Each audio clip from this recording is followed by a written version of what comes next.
नमः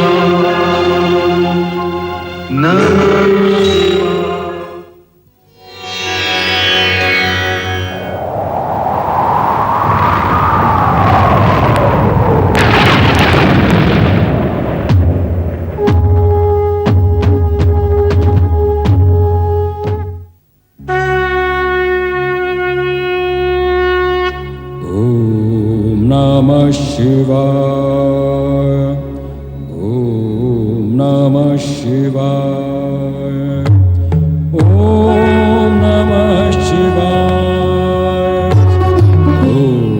नमः शिवाय। ओम नमः शिवाय। ओम नमः शिवाय। ओम नमः शिवाय।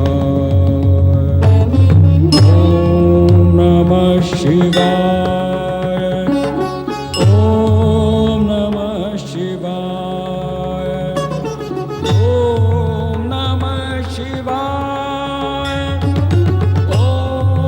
नमः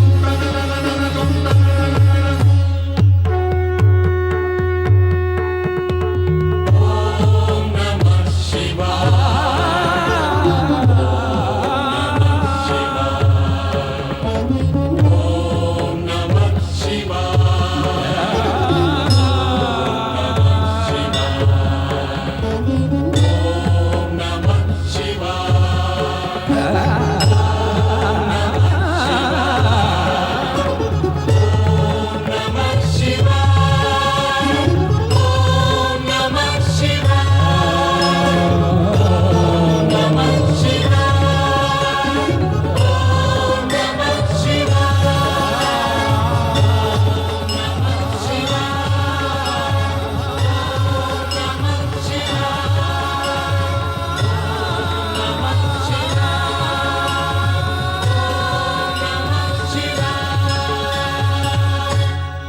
ओम नमः शिवाय।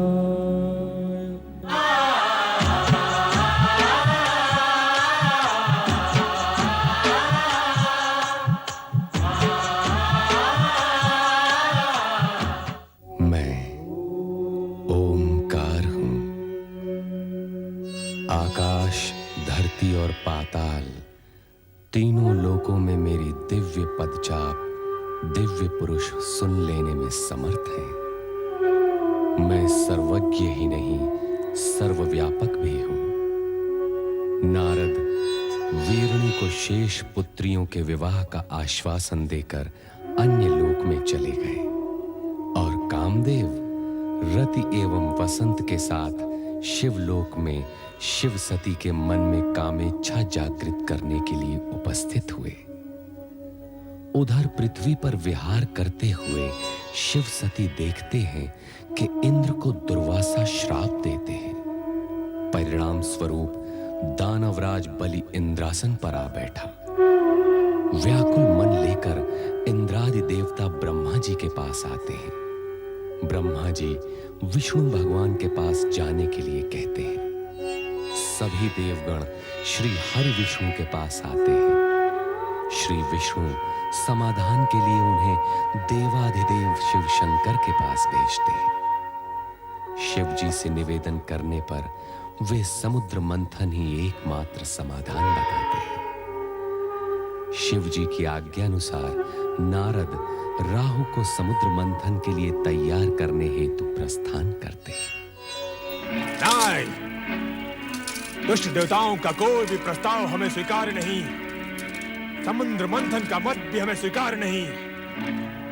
लगता है इसमें भी देवताओं का कोई नवीन षड्यंत्र है। नारायण नारायण, इतने शक्तिशाली होने पर भी देवताओं से भयभीत हो रहे हो? कदापि नहीं।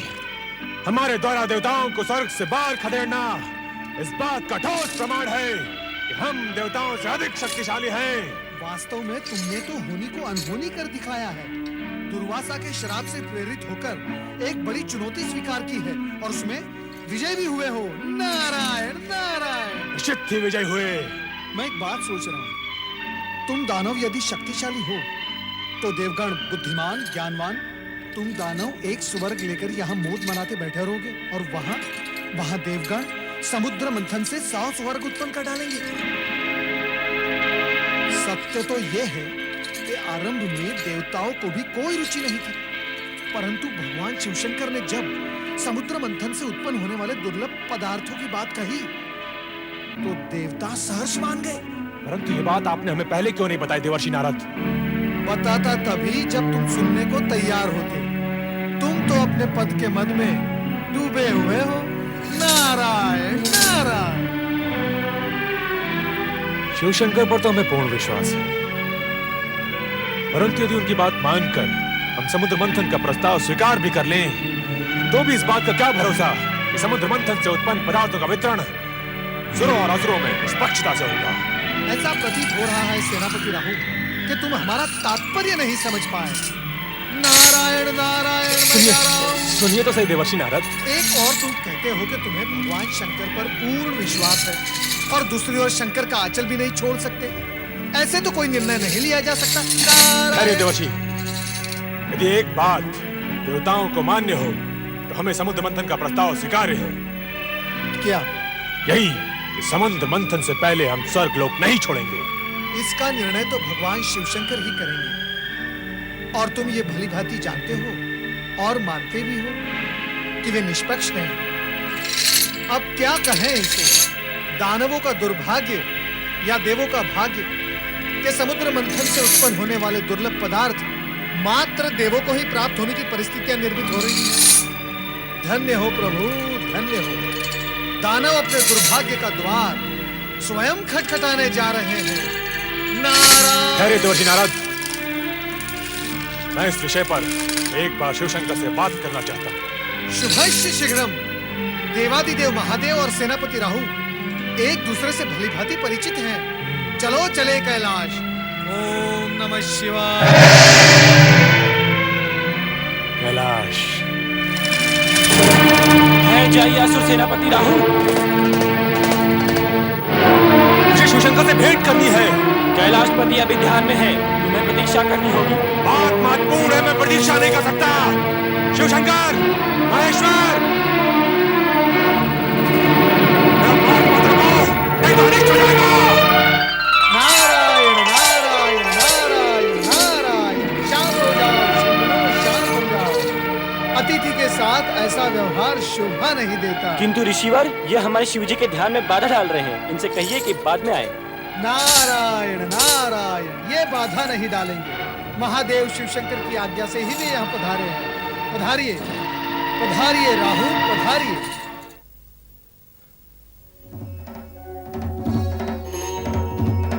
नारायण नारायण। हे शिवशंकर, कैलाशपति, क्षमा करें प्रभु, आपके ध्यान में व्यवधान हुआ। असुर सेनापति राहु आपसे भेंट हेतु यहाँ पधारे हैं। आपके गणों ने उन्हें रोकने का प्रयास किया, किंतु आओ राहु। प्रणाम शिवशंकर। हम जानते हैं तुम यहाँ अपने संदेह निवारण के लिए आए हो, और तुम्हारा संदेह यह है कि समुद्र मंथन के पश्चात तुम असुरों से कहीं स्वर्ग न छिन जाए। कहो, यह सत्य है? सत्य है शिवशंकर। तो सुनो, तुम्हारी शंका निर्मूल है। इसकी संभावना मात्र उसी स्थिति में पैदा हो सकती है यदि तुम्हारे किसी अन्यायपूर्ण और अनैतिक कार्यों के कारण देवताओं का पल्ला भारी हो जाए। और तुम्हारी दूसरी शंका यह है कि समुद्र से निकलने वाले रत्नादि का विभाजन कैसे होगा। रत्नों का बंटवारा योग्यता के अनुरूप ही होगा। अयोग्य रत्न पाकर कोई भी पक्ष स्वयं ही नष्ट हो जाएगा। कोई और शंका? नहीं, परंतु इतना महान अनुष्ठान संपन्न कैसे होगा? समुद्र मंथन कोई बाल क्रीड़ा तो नहीं। चिंताएं करना न सुनो का काम है, न सुन का। समुद्र मंथन के कार्य संबंधित निर्णय हमने ले लिया है और संबंधित व्यक्तियों को आदेश भी दे दिए हैं। क्षीर सागरवासी विष्णु मंथन क्रिया के लिए मेरु पर्वत का आधार बने और वासुकी नाग रज्जु का कार्य करेगा। तुम जाकर दानवों को प्रेरित करो और शीघ्र ही समुद्र मंथन का कार्य प्रारंभ कराओ। जाओ। नारायण नारायण। शिवाज्ञा को शिरोधार्य कर दानवराज बलि से मंत्रणा करने के पश्चात शंकाशील सेनापति राहु शंका से उभरे और समुद्र मंथन के लिए तत्पर हुए। इसी प्रकार देवगण भी समुद्र तट पर आ पहुंचे, जहां मेरु पर्वत मथनी और वासुकी नाग रज्जू के रूप में उपस्थित थे।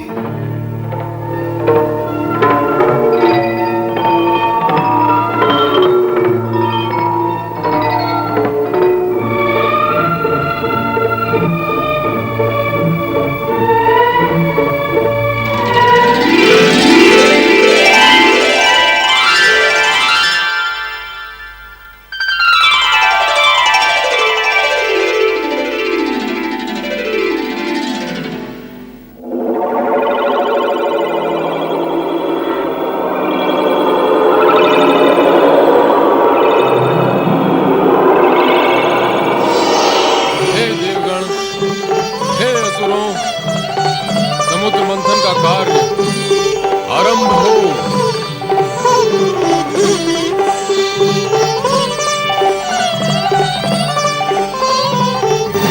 असुरो, तुम वासुकी को पूंछ की ओर से पकड़ो, हम देवता मुंह की ओर से पकड़ते हैं। नहीं, पूंछ का अर्थ है पीछे होना और हम तुमसे शक्ति और बल में तनिक भी कम नहीं, इसलिए हम पूंछ को पकड़े। वो इसलिए कि तुम पातालवासी, सृष्टि के अंतिम छोर में रहकर ही तुम सहज रह सकते हो। कान में कौन सा मंत्र फूंक रहा मुनिराज? मंत्र? नारायण नारायण। मैं तो देवताओं से ये कहना था, तुम चाहे अपनी जितनी भी प्रशंसा कर लो, परंतु असुरों के समक्ष शक्ति में तुम शून्य हो, शून्य। आग और विष उगलते हुए वासुकी का मुंह पकड़ना देवताओं के बस की बात नहीं। नारायण नारायण। बहुत प्रसन्न हुए कि आज देवताओं को उनकी हीनता का ज्ञान तो हुआ। तुमने हमें हीन कहा? तो सबसे पहले यही बात सिद्ध कर ली जाए कि कौन शक्तिशाली है और कौन नहीं। देवराज जी क्या कह रहे हैं आप? वासुकी के मुख से निकलने वाले विष से बचने के लिए मैंने ये सब सुहाग रचा था, और आप शत्रुता पर उतर आए। सभी देवता वासुकी की पूंछ की ओर रहेंगे और हम असुर मुख की ओर रहेंगे।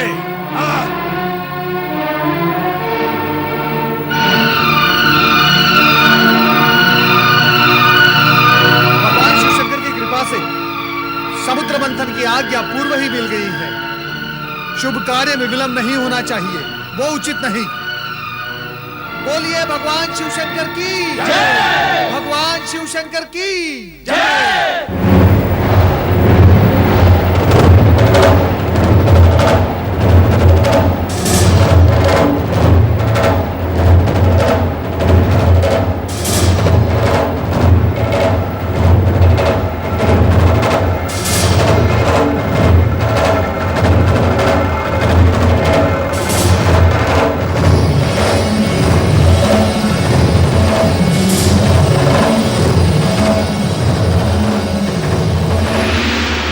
पकड़ने का निर्णय हमने उचित नहीं लिया, किंतु पीछे हटना भी तो संभव नहीं।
सर्वनाश से बचाने के लिए हमें इस विष का पान करना पड़ेगा।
हे त्रिलोकीनाथ, कुछ कीजिए, अन्यथा अनर्थ हो जाएगा।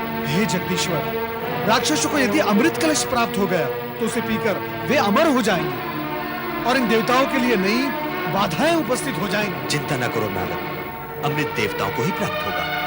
देवगणों से कहो कि वे पंक्ति में बैठ जाएं।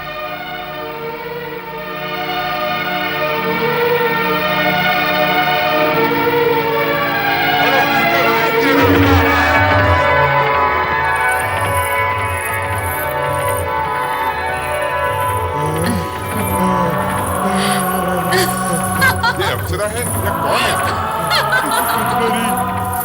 ये स्वर्ग से आई है या समुद्र से?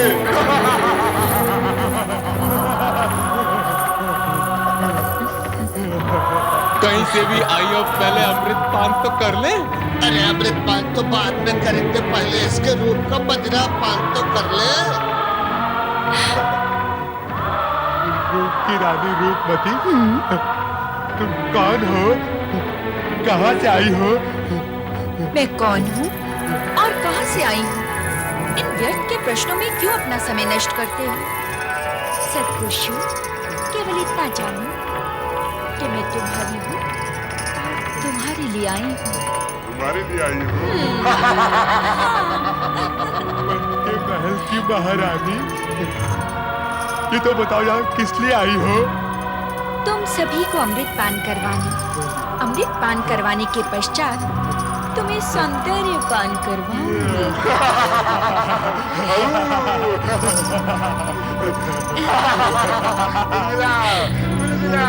अमृत पान कराओगे तो कराओ। अमृत जैसे पवित्र पेय का पान करने से पूर्व स्वयं पवित्र होना आवश्यक है। तो फिर हम क्या करें? पहले तुम सब जाकर समुद्र में स्नान करके आओ, फिर अमृत का पान करना। अमृत का पान कराओगे तो कराओ। अमृत का पान करेंगे।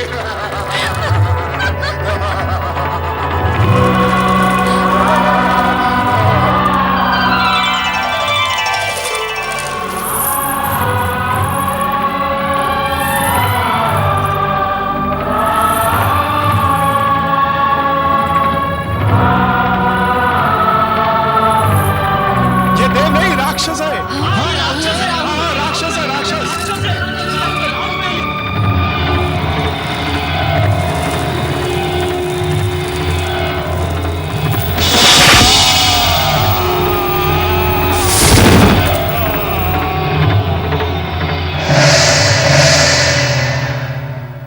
सुदर्शन चक्र द्वारा शिरोच्छेद होने के पश्चात राहु के मन में ये शूल चुभता रहा कि सूर्य के कारण ही वो अमृत पान में असफल रहा है। तभी से वो प्रतिशोधवश सूर्य को ग्रस्ता आ रहा है। असुरों के पाताल पलायन के पश्चात देवगणों का स्वर्ग पर अधिकार हो गया तथा विष्णु लक्ष्मी सहित बैकुंठ लोक में प्रतिष्ठित हो गए।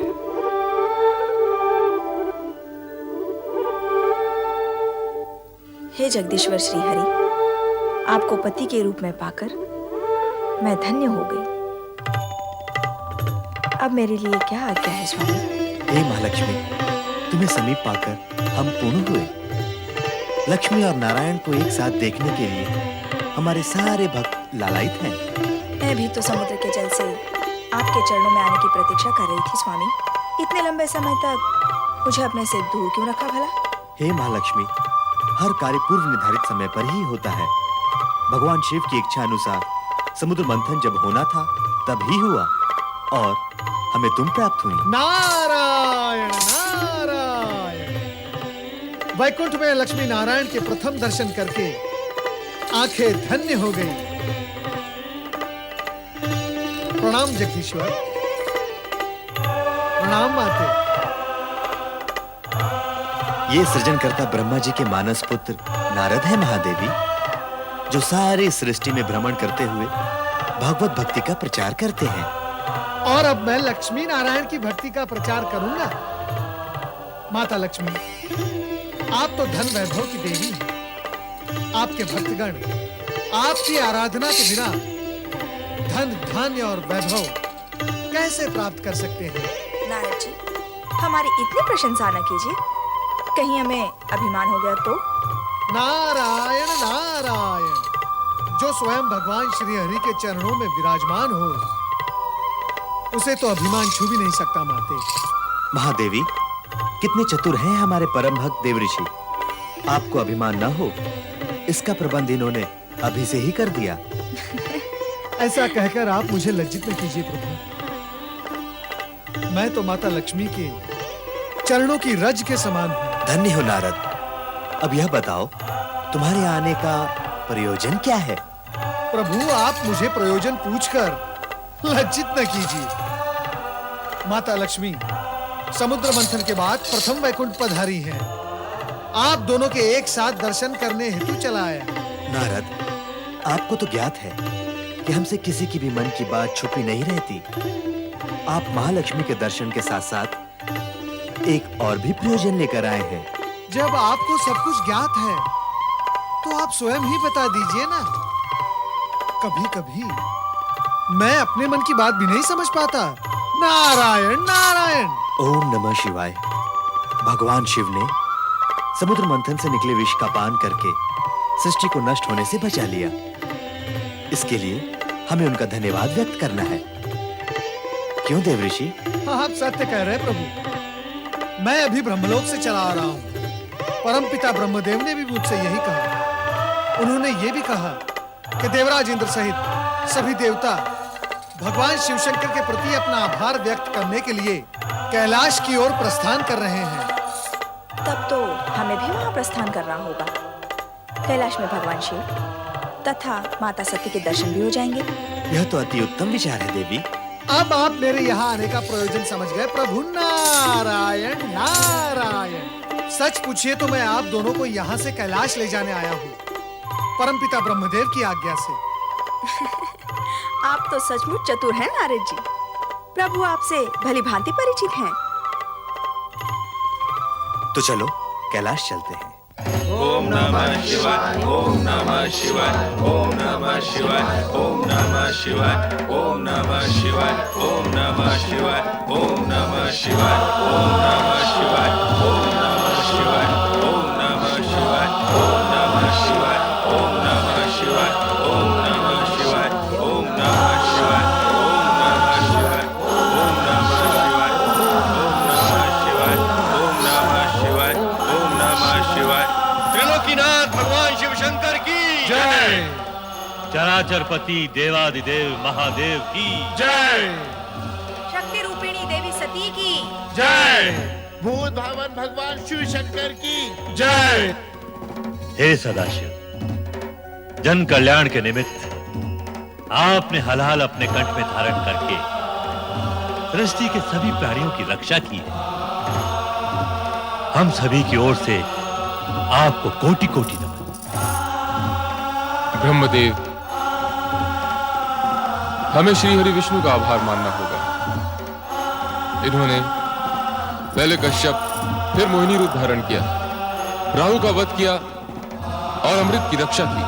समुद्र मंथन के सफल आयोजन ने न्याय और नीति की सार्थकता सिद्ध कर दी है भोलेनाथ। देवताओं को स्वर्ग मिला और असुरों को उनके कर्मों का फल। श्री हरि, सबसे अधिक लाभ तो आपको हुआ है। भगवती लक्ष्मी जो आपको प्राप्त हो गई। देवी सती, सत्य तो ये है कि मुझे श्री हरि प्राप्त हुए। इनसे अधिक लाभ तो मुझे हुआ है।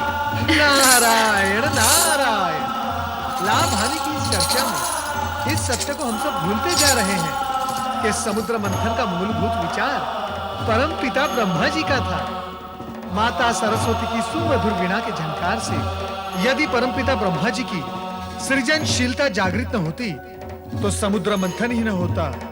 बस नारद, बस अपनी मति की गति को मंद करो और विचार करो कि ब्रह्मदेव की प्रेरणा और श्री हरि विष्णु के सहयोग के उपरांत भी हलाहल विष के लिए समुचित निराकरण न निकलता तो समुद्र मंथन का प्रायोजन, उद्देश्य और समुद्र से प्राप्त अन्य रत्नों की क्या गति हुई होगी? माता सरस्वती, शिव के योगदान की श्रेष्ठता तो निर्विवाद है। अंत में संकट एवं विकट की स्थिति को भोलेनाथ ने ही संभाला है। देवराज, मेरी स्तुति करने की अपेक्षा समुद्र मंथन के आयोजन तथा संपूर्ण प्रक्रिया से कुछ संदेश ग्रहण करेंगे तो हमारी सफलता और मंथन का कार्य सार्थक होगा। अर्थात सद्गुण सुफल देते हैं और तमोगुण कुफल। असुरों ने शक्ति, सुविधा और साधन संपन्न होते हुए भी पराजय का मुंह देखा तथा देवगण विजयी हुए।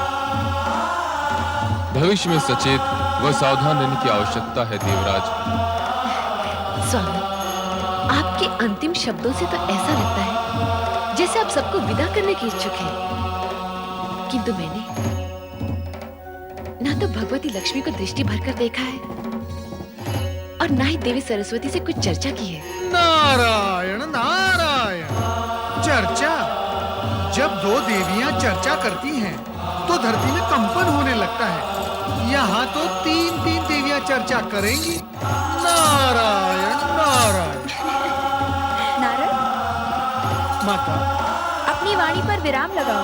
माता, यदि मैं अपनी वाणी पर विराम लगा दूंगा तो श्री हरि का जाप कैसे करूंगा?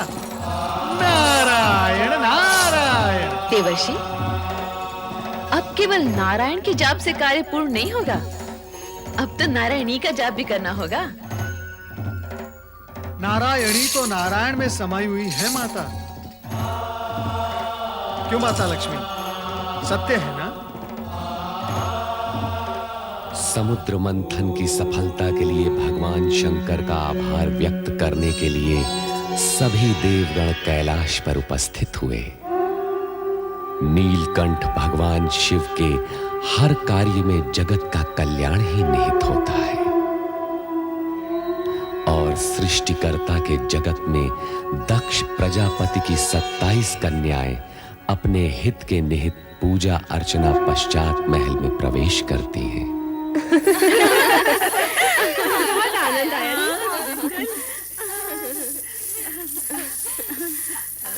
प्रणाम पिताश्री। प्रणाम माते। आयुष्मान भव। कहाँ से आई हो पुत्रियों?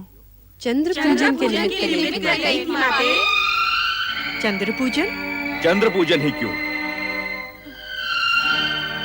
उत्तर दो पुत्रियों, उत्तर दो। तुम ही बताओ ना। तुम बताओ ना। तुम ही बता दो रोहिणी बहन। जिस प्रकार बहन सती ने अपने अभीष्ट वर को तपस्या से प्राप्त किया, उसी प्रकार हम भी अपनी पूजा अर्चना आराधना से चंद्र देवता का हृदय जीत उन्हें पति रूप में पाना चाहती हैं। देख लिया महारानी, देख लिया अपनी पुत्री सती को ढील देने का परिणाम। अब ये सब की सब उसी के दिखाए हुए मार्ग पर चलने का प्रयास कर रही हैं। स्वामी, अपनी पुत्रियों के विवाह तो हमें करने ही हैं। चंद्र अति सुंदर और तेजस्वी देव पुरुष है। यदि वो इन्हें भाग गया है तो आपको विवाह करने में आपत्ति नहीं होनी चाहिए। हमारी पुत्री सती अपने पति गृह में कितनी प्रसन्न है। इन्हें भी इनका मनोवांछित पति मिलेगा तो इनके सुख के प्रति भी हमें कोई शंका नहीं रहेगी। किंतु सभी पुत्रियों का विवाह एक ही वर के साथ करने का विचार मुझे कुछ अनुचित सा लग रहा है। तुम किसी एक कन्या के विषय में कहो तो मैं चंद्र के माता पिता अत्रि और अनुसुईया के सम्मुख इसी क्षण विवाह का प्रस्ताव रखने को प्रस्तुत हूँ। पिता का कहना उचित है पुत्रियों। तुम में से किसी एक का विवाह